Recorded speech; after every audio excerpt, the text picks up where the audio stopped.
അസ്സലാമു അലൈക്കും വറഹ്മത്തുള്ളാഹി. ഫമയ്യഅമൽ മിസ്ഖാല ദർറത്തിൻ ഖൈറൻ യറ വമയ്യഅമൽ മിസ്ഖാല ദർറത്തിൻ ശർറൻ യറ. കൃത്യമായി നന്മയായാലും തിന്മയായാലും അത് അള്ളാഹുവിന് മുന്നിൽ തൂക്കപ്പെടും, നമ്മുടെ മുന്നിൽ തൂക്കപ്പെടും, നമ്മുടെ അളവുകൾ കൃത്യമായി കണക്കാക്കപ്പെടും എന്നതൊക്കെ നമുക്കറിയുന്ന യാഥാർത്ഥ്യമാണ്.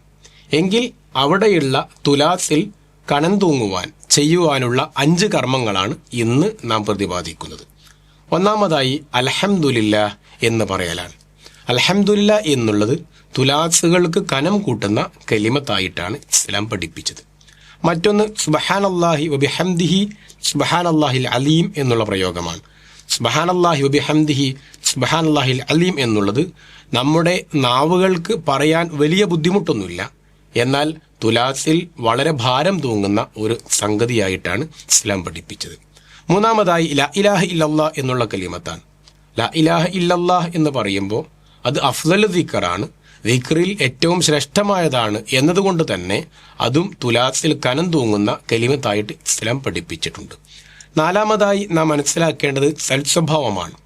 സൽസ്വഭാവത്തെക്കുറിച്ച് പറഞ്ഞപ്പോൾ നബി സല്ലല്ലാഹു അലൈഹി വസല്ലം പറഞ്ഞത് അസ്ഖലുൽ എന്നാണ്, അസ്ഖൽ എന്നാണ്. അതായത് അതിനേക്കാൾ കനം തൂങ്ങുന്ന മറ്റൊരു കാര്യമില്ല എന്നാണ് പഠിപ്പിച്ചിട്ടുള്ളത്. അപ്പോൾ അത്രമാത്രം ഭാരമുള്ളതാണ്, തുലാസിൽ കനം തൂങ്ങുന്നതാണ് സൽസ്വഭാവം എന്ന് പഠിപ്പിച്ചിട്ടുണ്ട്. അഞ്ചാമതായി മയ്യിത്ത് സംസ്കരണത്തിൽ പങ്കെടുക്കലാണ്.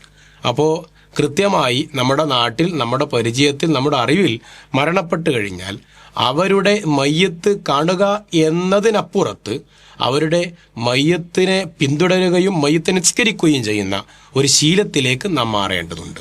അപ്പോൾ ആ രൂപത്തിലുള്ള ഈ 5 കാര്യങ്ങളും നമ്മുടെ ജീവിതത്തിൽ പൂർണ്ണമായും പാലിക്കാൻ ശ്രദ്ധിച്ചാൽ നമ്മുടെ അമലുകൾ തുലാസിൽ കനം തൂങ്ങുകയും ഫമയ്യഅമൽ മിസ്ഖാല ദർറത്തിൻ ശർറൻ യറ വമയ്യഅമൽ മിസ്ഖാല ദർറത്തിൻ ഖൈറൻ യറ എന്ന് പറഞ്ഞ നന്മയും തിന്മയും തൂക്കപ്പെടുമ്പോൾ നമ്മുടെ നന്മ അധികം തൂങ്ങുവാനുള്ള കാരണമായി തീരും.